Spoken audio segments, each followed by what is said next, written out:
All right. Good evening, everybody. It's great to be here. My name is JD Sword. Very delighted to be part of SkeptiCamp 2021. Today, I'd like to talk to you about something I'm sure you're all a little bit familiar with, QAnon.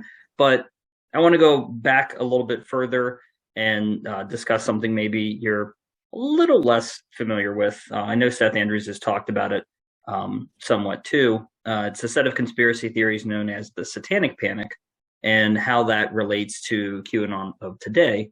Because I believe having understanding of the Satanic Panic informs our understanding of QAnon. Let me go ahead here and begin. Okay, everybody can see? Yes. Okay. All right, so first, please allow me to introduce myself. I'm the host of the podcast, The Devil in the Details, where I cover the history of the Satanic Panic in greater detail and also talk about other interesting phenomena like exorcism and demonic possession. I'm a writer for Skeptical Inquirer, both the website and the print magazine, where I've talked about cases of the haunted house of Katharine Hepburn, a allegedly demon-possessed cat, demonic text messages. The most recent article I have out covered a live stream exorcism conducted by Bob Larson. I also write for AIPT Comics, where I've reviewed movies such as The Banishing and The Conjuring, The Devil Made Me Do It, and TV shock docs like Fall River and The Sons of Sam, A Descent into Darkness.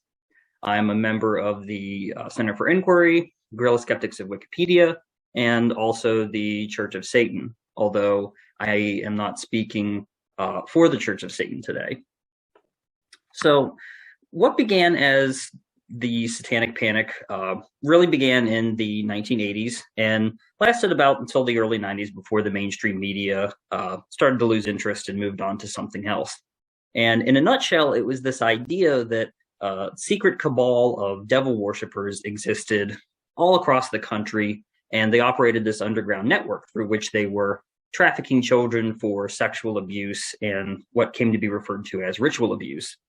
Now, these devil worshippers could be anyone. They could be the neighbor across the street, the babysitter, teachers, parents. Anybody could be accused or in some cases made to believe that they were guilty. And this wasn't just a fringe group of nuts who believed this either. This was something that pastors, parents, police officers, social workers, psychiatrists, all across the country believed in. They believed this to be true. And their fears ended up being validated and stoked by TV talk show personalities like Geraldo Rivera, Sally Jesse Raphael, and Oprah. Now, if this sounds a little familiar, it should, because those very same fears are alive and well today. So let's think about how this all started. Accusations of witchcraft and child sacrifice are nothing new in Christianity. Historian Norman Cohn has an excellent book I highly recommend called Europe's Inner Demons, which chronicles the accusations against early Christians by the Romans and by Christians against other Christians. And the eagle-eyed observers among you may recognize that I've decided to use Caravaggio's depiction of Abraham sacrificing Isaac. So, it goes back to the very beginnings of Christianity. I guess it's okay when God orders it. But for the sake of brevity, we're going to be focusing on the founding of the Church of Satan, founded in 1966 by this man, Anton Szandor LaVey. The Church of Satan was the world's first above-ground organization to openly acknowledge that it was dedicated to the religion of Satanism, as codified by Anton LaVey. So Satanism, it's codified in the Satanic Bible, which was published in 1969, was the world's first carnal religion, a pragmatic, materialist religion that celebrated humans as animals with natural instincts and desires instead of condemning them. Although the practice of ritual magic is an undeniable component of Satanism, Anton LaVey and Satanism as a religion has always been atheistic. Satan to us is nothing more than a symbol of pride and individualism. Therefore, we do not worship Satan, a literal Satan. Children and animals to us represent the purest form of life, living devoid of guilt and self-loathing. So we hold them in the highest regard. And the very thought of anyone harming them for any reason, we find very abhorrent. And this is something that LaVey made quite clear in the Satanic Bible when he wrote, "Under no circumstances would a Satanist sacrifice any animal or baby." Nevertheless, people have persisted in the belief that Satanists are lurking around every corner, waiting to snatch up their kids. Why might this be the case? Well, partly because Hollywood has made millions selling people this idea that the devil was coming for their children. These two movies, Rosemary's Baby, released in 1968, and The Exorcist, released in 1973, really scared people. It really put asses back into pews. Another factor, in addition to the entertainment industry, was the changing cultural landscape.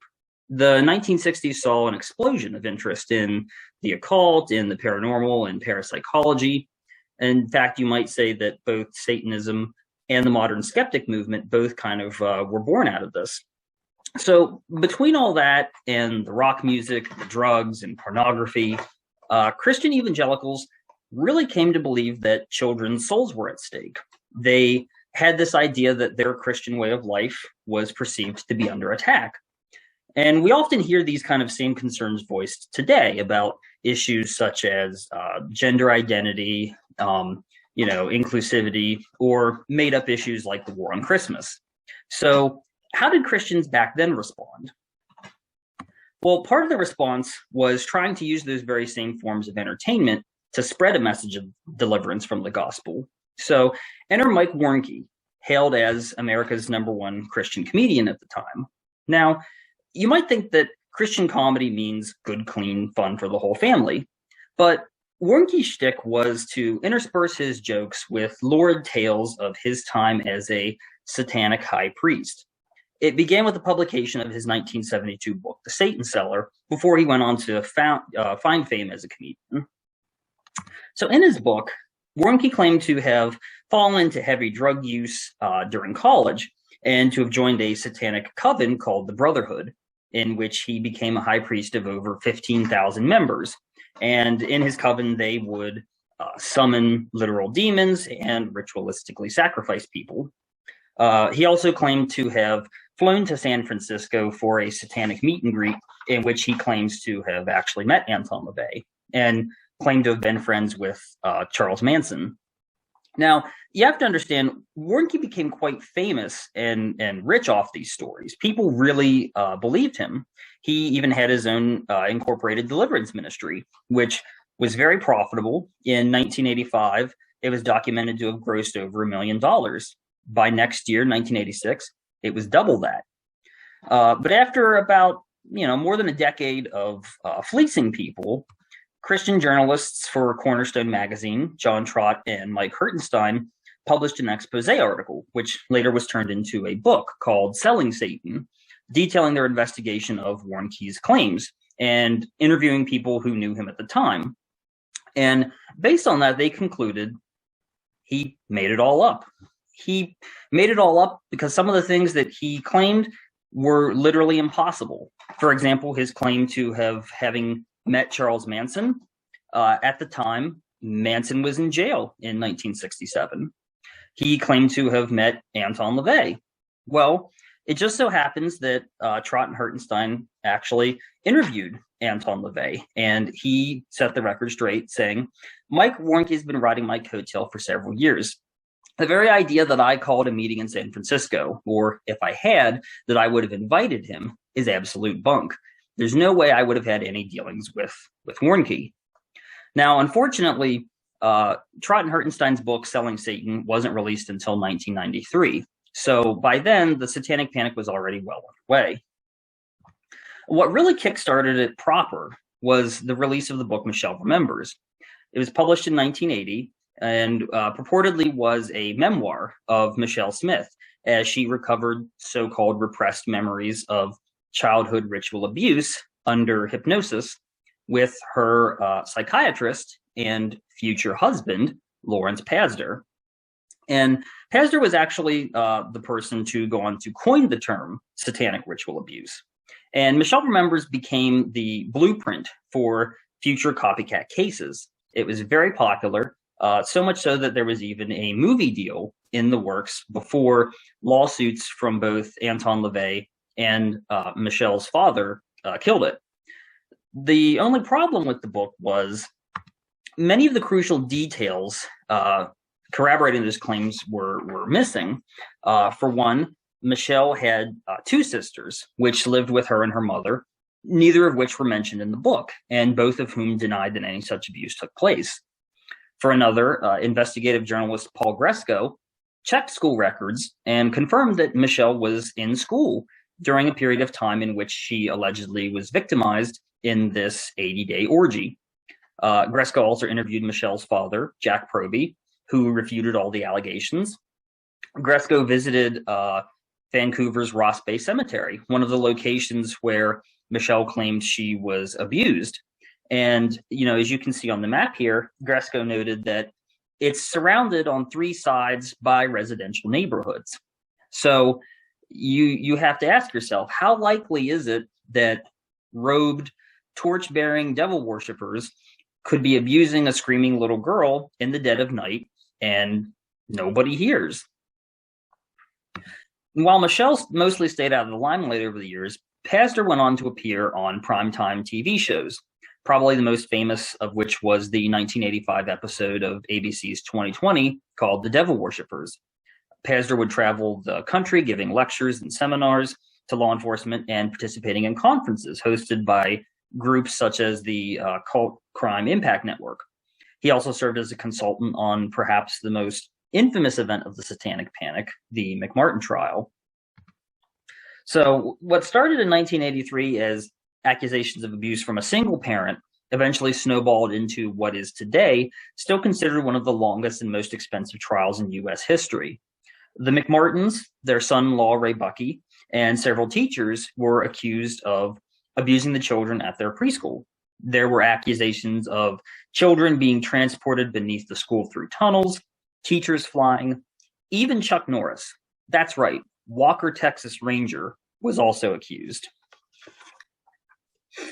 It's important to note that the Manhattan Beach Police sent a letter to all the parents before the official investigation began, urging them to ask their children about what happened. So the parents were already putting tremendous pressure on these kids, which was only made worse when they were brought to Children's Institute International to be interviewed. They used novel questioning tactics such as the puppets that you can see here in this clip, and those dolls where they ask, "Can you show us on the doll where he touched you?" And the idea at the time was that children never lie. Children would never lie about abuse. So if they do deny it, it's because they're scared to admit that it happened. So the idea was that these kind of tactics were supposed to kind of put the kids at ease. But what psychologists found was that it was actually confusing kids more.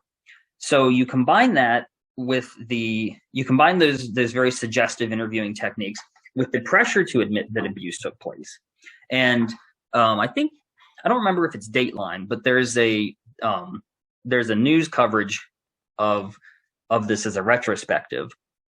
And there's footage of the interviewers talking to these kids, and they flat out do not take no for an answer. So you have kids put in this position where, they want to go home, they want to just return to normal life, and they're put in a position where they have to basically say anything to be granted that kind of freedom. And while the trial was ongoing, the parent who actually started it all, Judy Johnson, was found dead. Was she killed by Satanists to cover up the truth? No. It turns out she was actually an alcoholic and a paranoid schizophrenic who died of liver disease. Her history of mental illness was known to the detectives and the prosecution at the time, but they actively withheld the information because it was damaging to their case. So after $7 million and after 7 years and to the tune of $15 million, The McMartin trial ended in acquittal. To this day, some of the kids still believe that they were victims of actual ritual abuse. And some people still legitimately believe that there were actual tunnels beneath the preschool. So what's really going on here? What evidence was ever produced to support these claims? The answer is very little. Cult cops, and that's a term that I'm lifting from Robert Hicks' excellent book, In Pursuit of Satan, would look at every bit of so-called satanic graffiti, upside-down crosses, the number 666, the phrase Nema Natus, which is Satan, Amen, backwards, as proof that satanic cults were operating in the area. Another example of proof of so-called cult crime were animal mutilations. So in the 1970s, there was a mass hysteria around livestock deaths in the Midwest, which at the time were attributed to UFOs. Well, during the Satanic Panic, the blame shifted from ET to Satanists. Police, with no formal training in forensic examination or veterinary training, would declare that the marks were made with surgical precision and that the bodies were completely drained of blood. Claims which, when proper investigation was done by trained professionals, didn't stand up to scrutiny. A forensic analysis conducted by retired FBI agent Kenneth Rommel and anthropologist Nancy Owen in 1980 concluded that in those cases where an analysis could be performed, the parts that were allegedly removed by cultists with surgical precision were the same parts that would normally be removed by predators and scavengers. Ultimately, in January 1992, FBI Supervisory Special Agent Kenneth Lanning published his Investigator's Guide to Allegations of Ritual Child Abuse, in which he concluded there was absolutely no physical evidence to support the satanic cults existed. But what about psychological evidence? What about the evidence of recovered memories from satanic ritual abuse? Can memories of sexual or other kinds of abuse really be repressed and then recovered decades later? This is a very controversial topic. Memory researchers and psychologists, such as Elizabeth Loftus, say no. Our best current understanding of how memory works is not compatible with repressed memories. There's just no explanatory mechanism for repression that's currently accepted. It's much more likely that memories of alleged abuse are what are known as false memories or pseudo-memories. It's a well-established fact that people are prone to make cognitive errors. And even those memories which we have a high degree of confidence in may be modified or substituted or have added or missing details entirely. Nevertheless, psychiatrists and repressed memory advocates continue to insist that memories of abuse recovered in therapy are genuine. Some people continue, despite there never having been found any shred of supporting evidence, continue to believe that child sacrificing satanic cults exist. Which brings us to today. The Satanic Panic never really went away. It persisted. It mutated in the dark corners of the American psyche until exploding back into public consciousness in 2016 with the Pizzagate conspiracy theory. This was really the birth of the modern movement of QAnon. And while the landscape of mainstream media has undeniably changed, and most mainstream news outlets today have no problem labeling QAnon a conspiracy theory and saying that it's completely false, to some degree, even though that kind of exposure was crucial to the Satanic Panic 40 years ago, I would argue that it matters much less today. Why might that be the case? For one thing, the way people get information has dramatically changed. People are watching videos on YouTube or TikTok, or they're watching shock docs on streaming services like these, where views are driving an algorithm designed to suggest more and more extreme content. And people are just as much, if not more so, likely to get their news from clickbait articles and message boards like Reddit and 4chan as they are mainstream media outlets, which at least have some semblance of journalistic integrity. The alternative sources of misinformation through which people can fall down the rabbit hole of conspiracy theory is virtually limitless. The general public can't be bothered to do actual fact-checking. And worse, they believe that simply by consuming media, which promises to reveal to them secrets that they don't want you to know about, passively consuming that's them doing their own research. Now, some people might question the harm in this. After all, you should be allowed to believe whatever you want to believe, right? And if you're here today listening to me, hopefully you don't necessarily agree with that. But, that aside, even if that is somebody's right, the problem with that is that these people are dangerous. QAnon is a dangerous set of ideas that endorses violence. The hardcore believers in QAnon have committed acts of violence motivated by their belief, including murder. Excuse me. QAnon believers have killed people, from mob bosses to their own children. QAnon believers participated in the January 6th riot at the Capitol, calling for the overthrow of the U.S. government.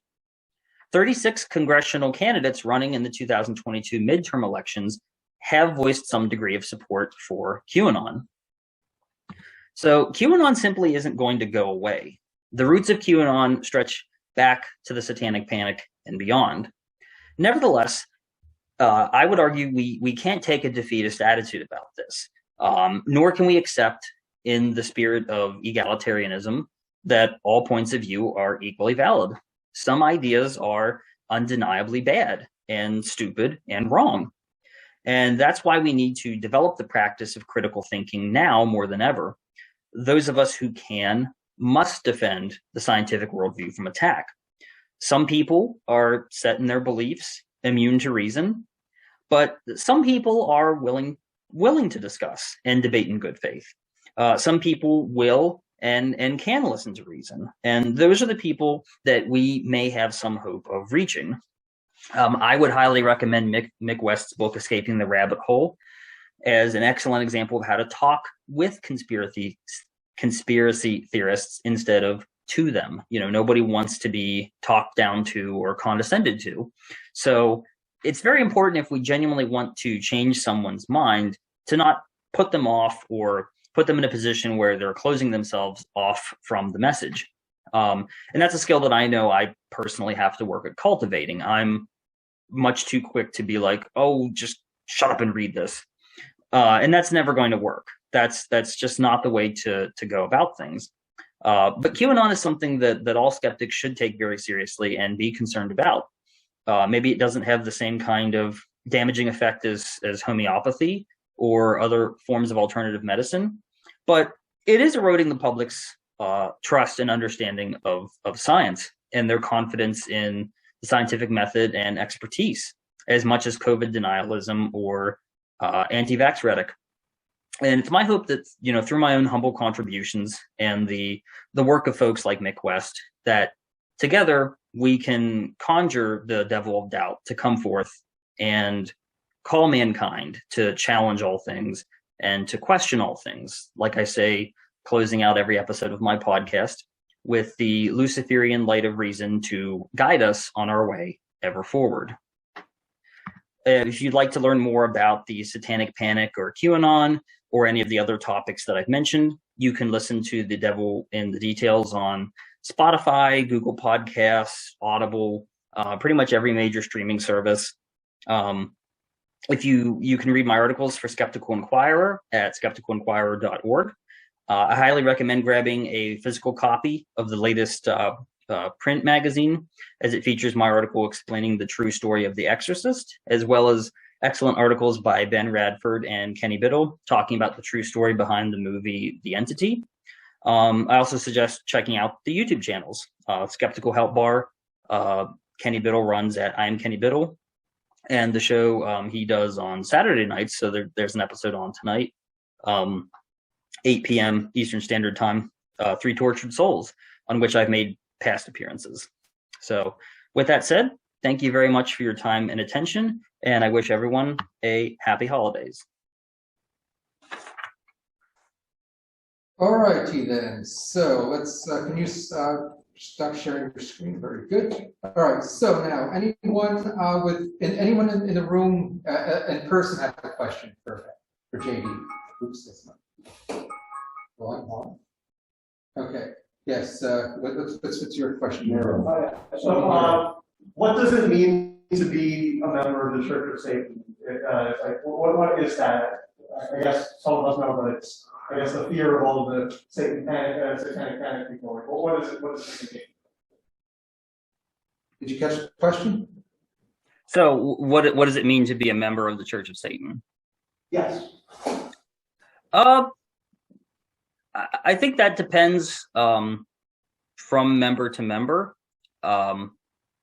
Satanism is a very individualistic religion, so it's kind of one of those you get out of it what you put into it. So for me personally, becoming a member was a way of, kind of signifying my interest in the darker side of humanity, the occult, but also acknowledging what I would consider kind of the diabolical roots of science and critical thinking. I find it very very amusing that the symbol for New York City skeptics is the apple of knowledge.